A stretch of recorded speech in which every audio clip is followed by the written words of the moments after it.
Howdy, folks. Brad coming at you here with a little AFC NFL preview. That's right, football. It is football time. So this is my time of year right here. Preseason just ended. Final cuts down to 53. And let's get after it. Season starts. What? Don't even remember. The ninth, September 9th. Bucks Cowboys. That's when the season starts. 12th is the main day. But things to know for this season before we get into the preview. There's 18 weeks this year. First time ever. That means 17 games. Each team still just has one bye week. Um, so there is no more, hey, going 8-8. You won't see that anymore, right? Just go 8-8-1. But so every team's going to be playing 17 games. Like last year, it started last year. There will be 7 teams making the playoffs this year, so that's the same as last. Only the first seed gets the first round bye. So that stays the same as it did last year, but there is an extra game in the regular season, which, hey, you took a game off the preseason, added the regular season. Can't go wrong from a fan perspective, right? Point of emphasis for officials this year, taunting. You know how every year they choose something, whether it's holding, pass interference, roughing the passer. Each year they choose something that they want the officials to focus on. So usually the first half of the year in particular, they tend to focus on it and then start to gradually let it go. But taunting is the thing they are focusing on this year because, you have to be a good influence on the kids. So they say. Contradict yourself. So they did come out with a video showing some examples. Spiking the ball at a player, obviously. Tyreek Hill's peace sign when he looks back does that. That's probably a no go. You know, but supposedly there was an increase in it last year and it was not called, and the NFL was not happy about it. So they're telling the officials to look out for it a little more often. So I imagine early in the season in particular, you're going to see some more 15-yard unsportsmanlikes for Tom. So be very careful about being overly emotional because there's going to be just some bad calls. But deal with it. Like I said, typically the first half of the year they really try to, and then they just gradually kind of go back to normal. That's what I've noticed with a lot of the point of emphasis is it gets called the first half of the year and then kind of gradually. But look out for that. You will see more taunting calls this season. So let's get into it. Let's just start with AFC East. You knew I was going to start there. The Miami Dolphins. I'll give everyone kind of just an idea with the betting lines of what Vegas thinks their win total should be. So their betting line is 9 wins. Sounds about right to me. They went 10-6 last year, just missed the playoffs. Um, Team strengths definitely the secondary, corner, safety, good and deep, honestly. So even if you would sustain one injury, they could, you know, withstand that. Tua's accuracy is a strength. They did get receivers that create a little more separation. Will Fuller, you got Albert Wilson coming back, Jalen Waddle. So not just your big like Preston Williams, Devontae Parker types that fit Ryan Fitzpatrick more. So they will open up the offense a little bit. We'll see if it works. The other strength I would say is special teams. I imagine we're going to have a probably overall punting, kicking, return game, probably a top 5 special team. So those are the strengths of the team. The weakness, however, a young, inexperienced offensive line that I'm not sure is highly talented. I have a lot of question marks. If something derails this season, I think it's going to be this offensive line. Definitely a question mark. To me, outside of Robert Hunt, I don't trust anybody. So, plain and simple. The other thing is why we have some talented wide receivers, they are all made of glass. They will rarely practice.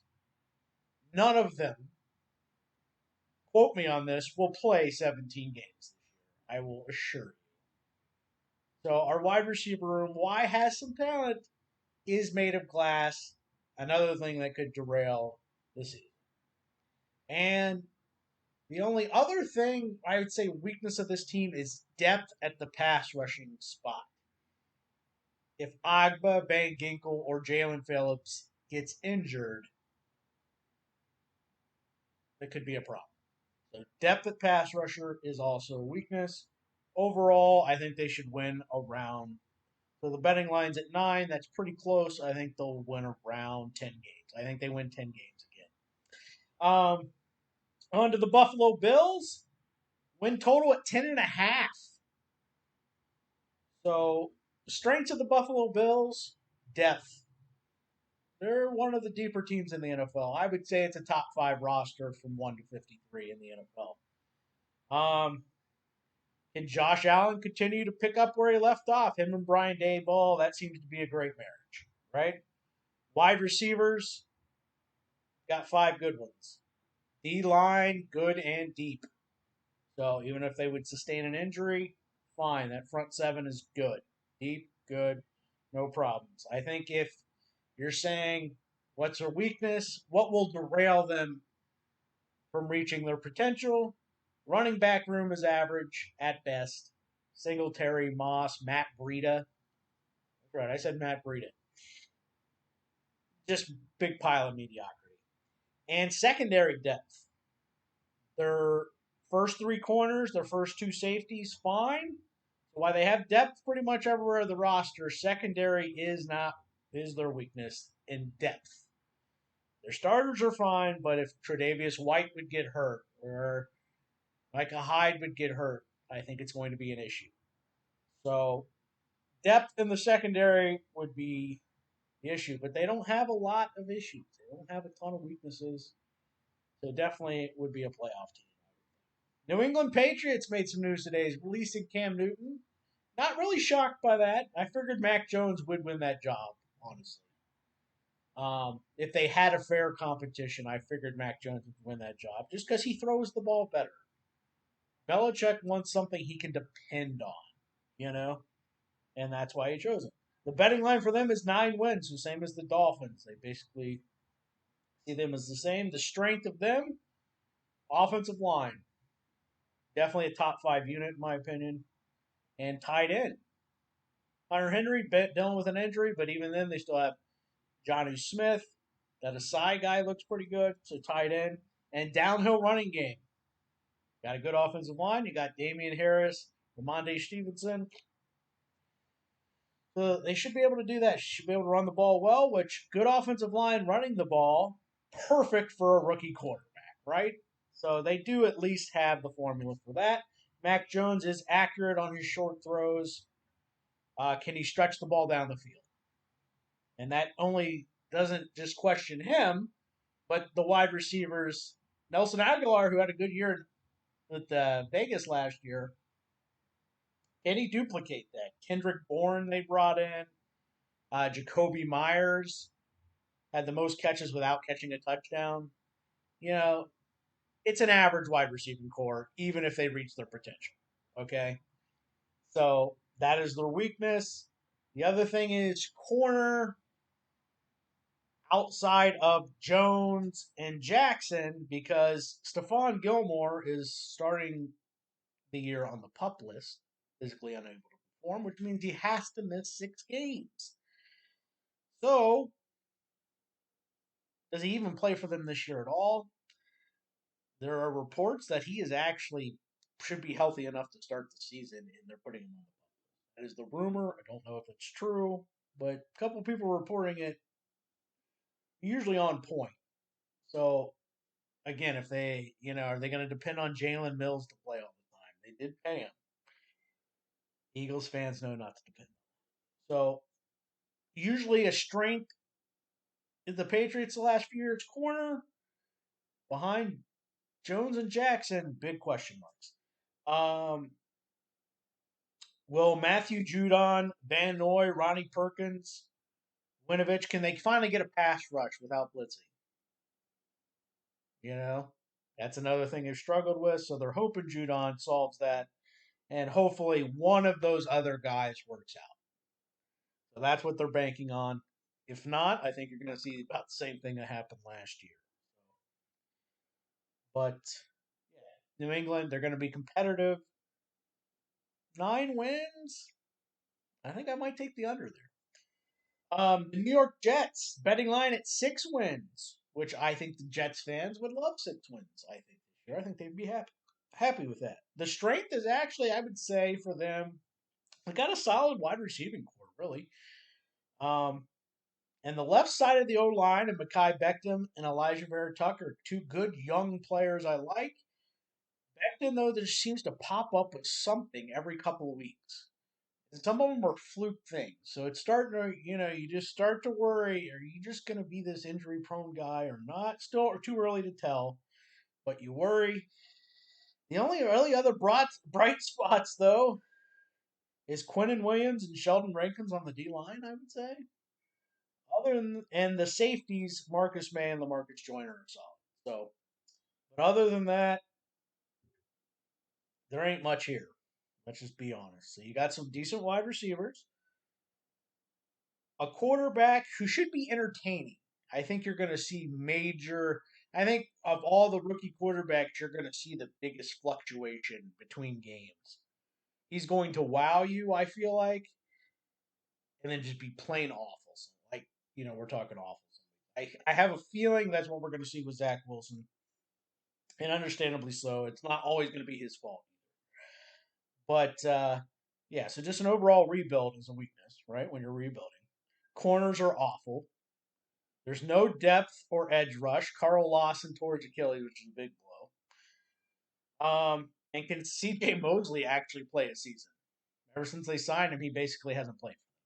He was a heck of a player in Baltimore, but either hasn't been healthy or opted out, so he hasn't played in like 2 years. So those are your questions with the Jets. Overall, they're not a playoff team, even best case scenario. But what you want to see is these young rookies, Michael Carter, Elijah Moore, Zach Wilson, the young offensive lineman. You just want to see that something's there to get excited about, right? And I think there could be. So that's the AFC East in a nutshell. AFC North, I'm going to try to keep it moving because I don't want the video too long, or some of you actually will watch this, I hope. But AFC North, a lot of people think best division in the AFC. And I would have to say I probably agree with that. Cleveland Browns betting line at 10 wins. Their strength, offensive line, running backs, defensive line. So if you're an old school guy, you think right up your alley for wins, right? Offensive line, defensive line, right? Trenches. They have those. The weakness to me is still linebacker. Mac Wilson, Anthony Walker, Malcolm Smith, Taki. They drafted Owusu Koromora. Definitely question marks. Again, these playoff teams, if you're looking for something that could derail them, I think linebacker position's a problem. Secondary health. It's like the Dolphins wide receiver room. They just always seem to be injured. They actually have some talent back there, but will they be out there? So that's the thing to watch. And wide receiver depth, another thing. Can Odell Beckham stay on the field? Blah, blah, blah. And their kicking game, special teams, mediocre at but definitely question mark. So again, something that could derail you in a season could cost you a couple games in the kicking game.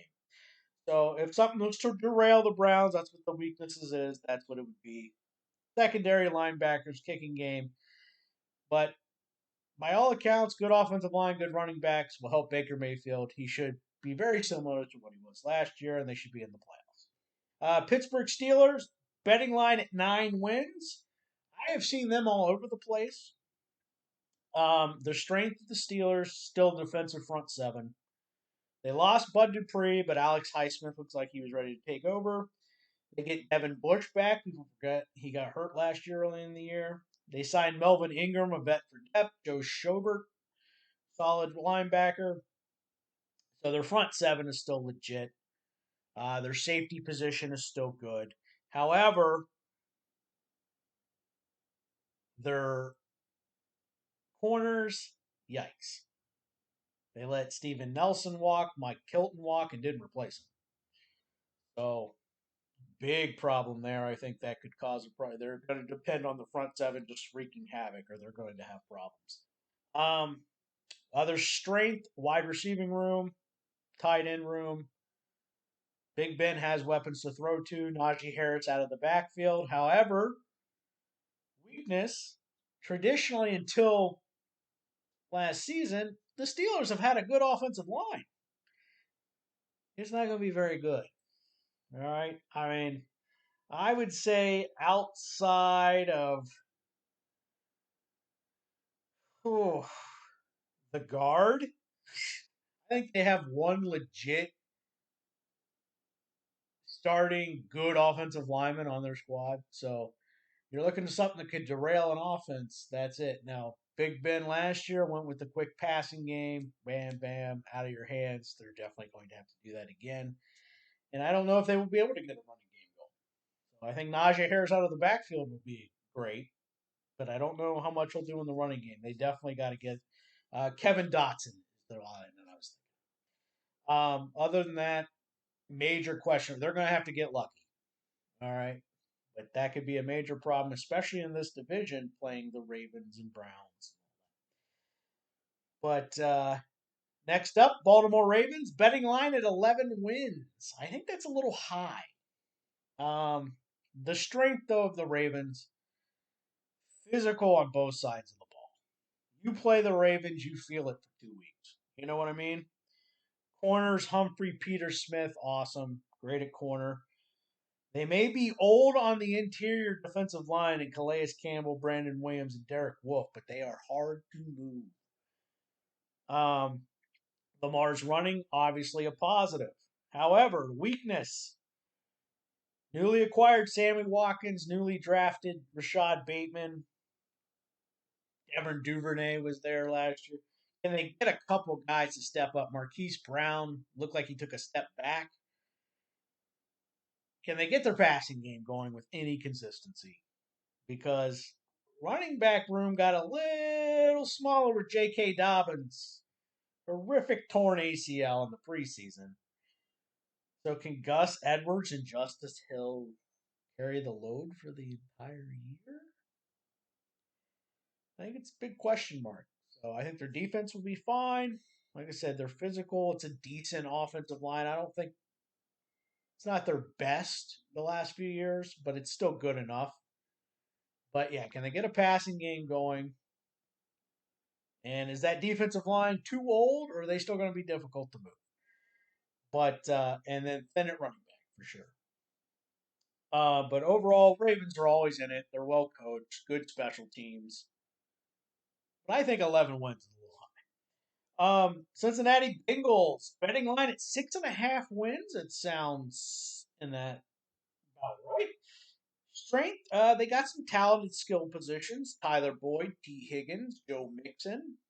You know, something for Joe Burrow to work with coming off a knee injury. They have the most underrated safety in the game, in my opinion, in Jesse Bates. Great player. Two good edge players on defense, Hubbard and Hendrickson. So they're not bare on defense. Retooled the corner position.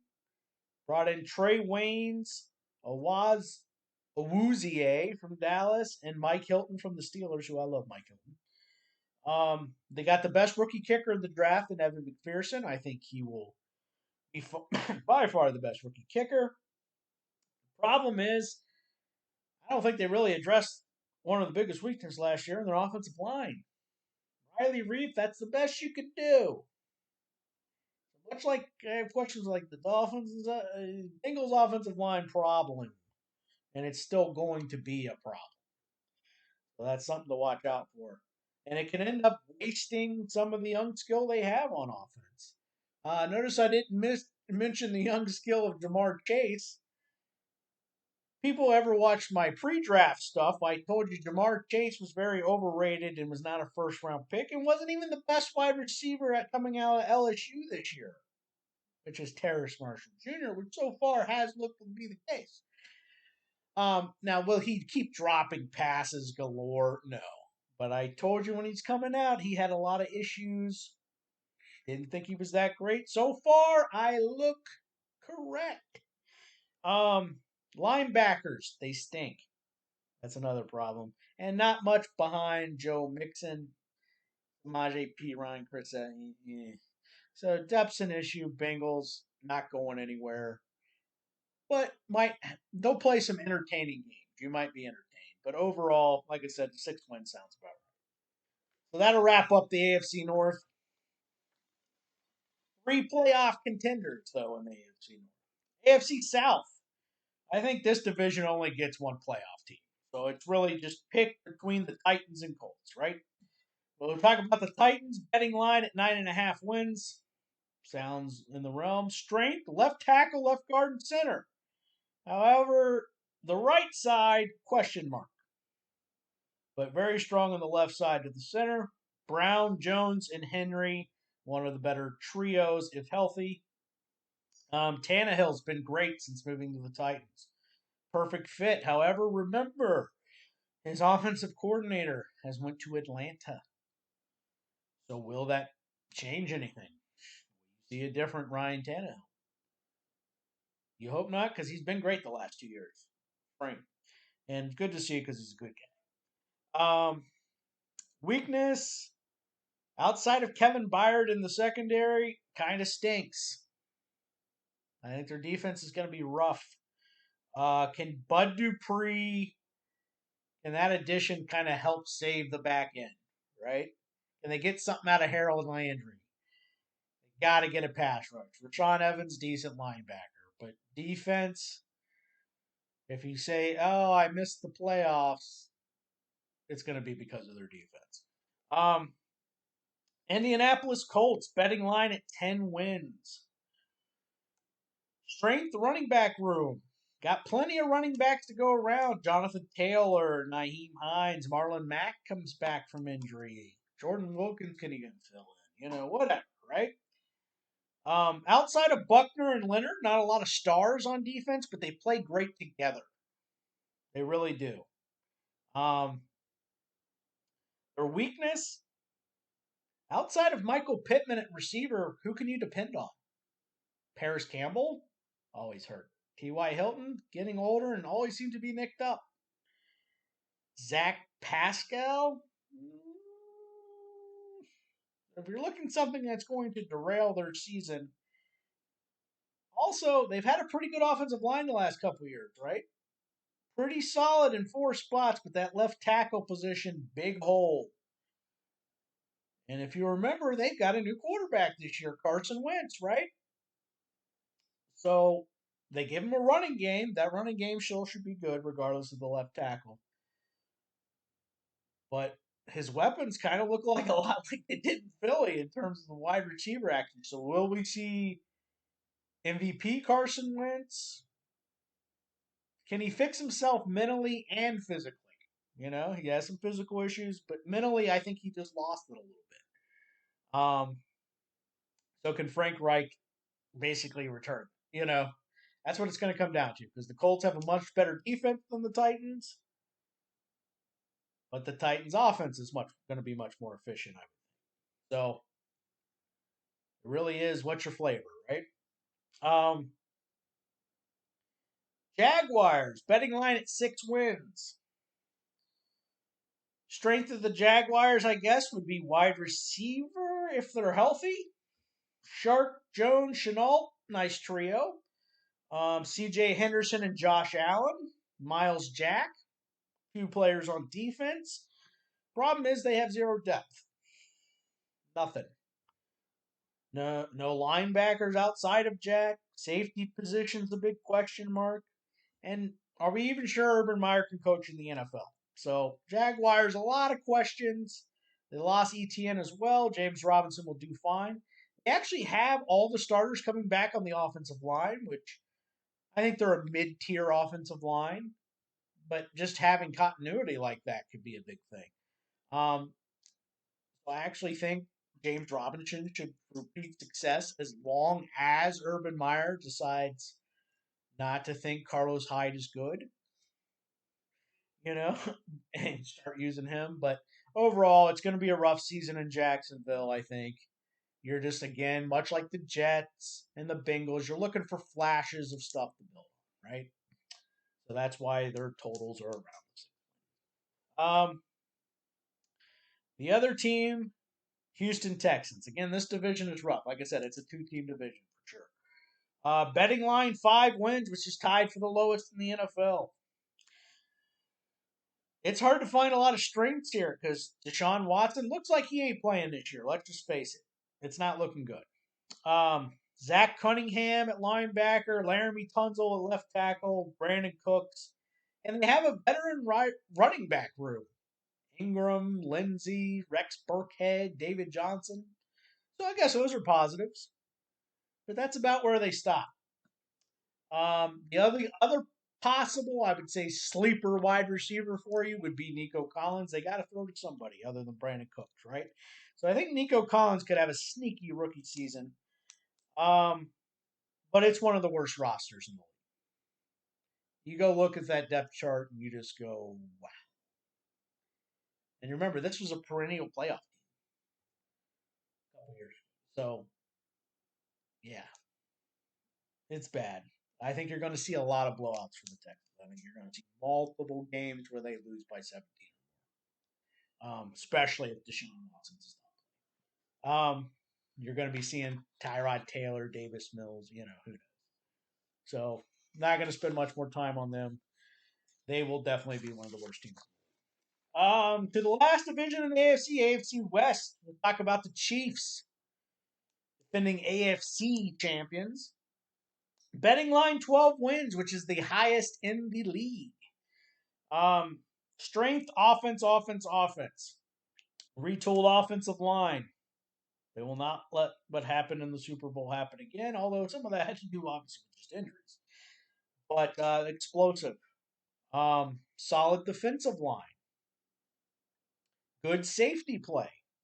All positives for the Kansas City Chiefs. So you say, what the heck could possibly, is there anything that could even keep them from reaching their potential, right?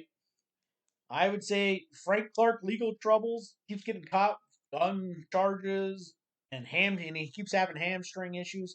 They don't have a lot of depth behind him at pass rusher, so that could be an issue. And unproven corners. Breland played very well for them last year. Let him go. So a lot of unproven guys. Spagnuolo likes to be aggressive. I think especially early on in the year, you could see them getting burnt a lot. And mediocre linebacker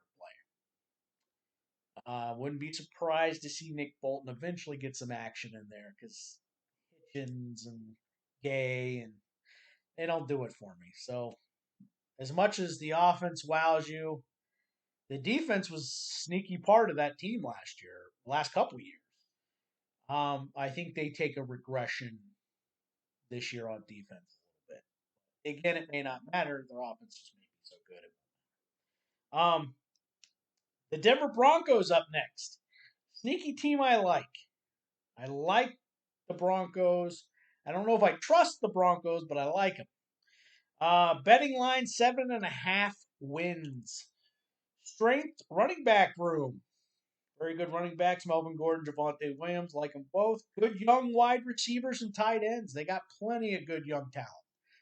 Sutton, Hamler, Judy, Fant, Albert O. People forget he got hurt. He was looking good last year at tight end. However, outside of Garrett Bowles and Dalton Reisner, offensive line, question mark. So you got 2 legit linemen. The rest of them, they're going to have to get lucky. They're going with Teddy Bridgewater over Drew Lock. Bridgewater, you get more of the consistency, but you lose some explosiveness. So it's It wouldn't surprise me. I look for Drew Lock to play this season. Don't be surprised if they do a little back and forth. Interior defensive line, very mediocre. Can Von Miller make a consistent impact? Is he done? Is he just going to be a flash player? Or is he going to be consistent game to game to go along with Bradley Chubb? If not, Bradley Chubb's their only true pass rusher.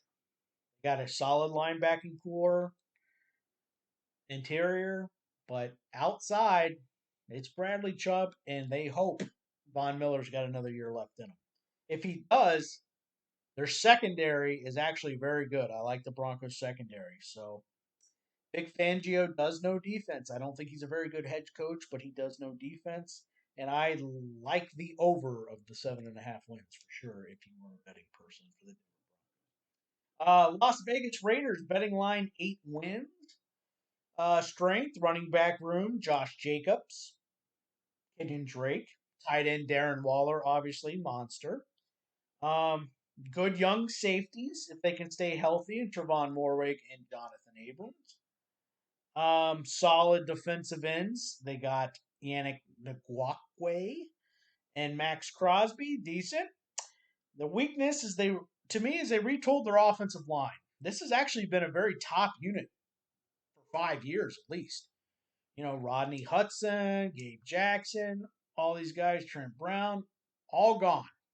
So basically, it's Colton Miller, who people question that pick, and it did work out. He's been a very good player at tackle. But other than that, they're banking on a bunch of young, unproven guys, and we'll see if that works out because honestly, they have mediocre wide receiver talent, right? They need Henry Ruggs and Brian Edwards to step it up. If not, it's going to be ugly for Derek Carr, I think. He's literally just going to have the running backs in Darren and a little Hunter Renfro in the slot. But yeah, them retooling the offensive line could definitely backfire because they had like the 10th best offense last year, surprisingly. And a lot of people don't realize that. And a lot of it had to do with the consistency of the offensive line and stuff. So Derek Carr will be solid. But yeah, this could derail any chance of that.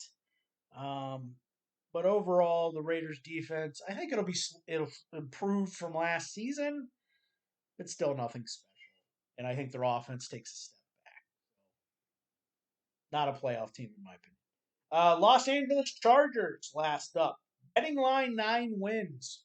This is another team that seems to have people who love them, people who don't, people who are just like, you just can't stay healthy, right? The strength made major improvements to the offensive line. Corey Linsley, Rashawn Slater, Flyer from the Steelers. Major improvements, invested in the young quarterback in the offensive line. Smart move. So good move by the Chargers there. Good mixture of veteran and young talent at the skill positions. So I think they got that straightened out. And does Justin Herbert, is he going to have a natural progression or is it going to be a regression? You assume it's going to be a natural progression, but you never know. Weakness overall, health of this team. Their depth, especially really throughout the entire defense, stinks. Their starters are okay. But if Bosa gets hurt, or when James gets hurt, which always seems to happen, right? Kenneth Murray gets hurt. They're going to have problems. They have no depth on defense. Unproven quarters outside of Chris Harris. So they let Casey Hayward go in the offseason, who's been very good. A lot of people don't realize how good he was. So they're going to be dependent on a lot of young, unproven guys. In the secondary, so you could be looking at a lot of shootouts in Charger games. So maybe bet the overs, right?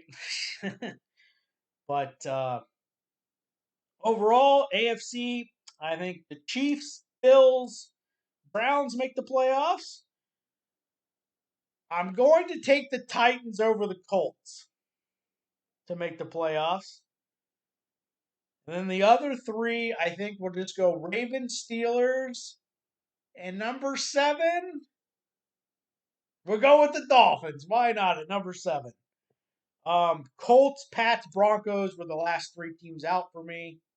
I think those are the other three teams that could sneak in there. But overall, that's your AFC little preview. Should be good. I'll be back hopefully tomorrow with the NFC. So if that's your cup of tea, I will try to do timestamps which division I start with, so you can just skip to that if you just want to hear your division, right? So what? 35 minutes. That wasn't too bad. Hopefully you just listen to it sorting cards or something. But that's what I got. Thanks for watching. Feel free to leave in the comments playoff teams, uh, teams that might surprise, whatever. Feel free to leave anything in the comments. Always love reading them. So thanks a lot, folks, and I'll be back with the NFC hopefully tomorrow. Bye bye.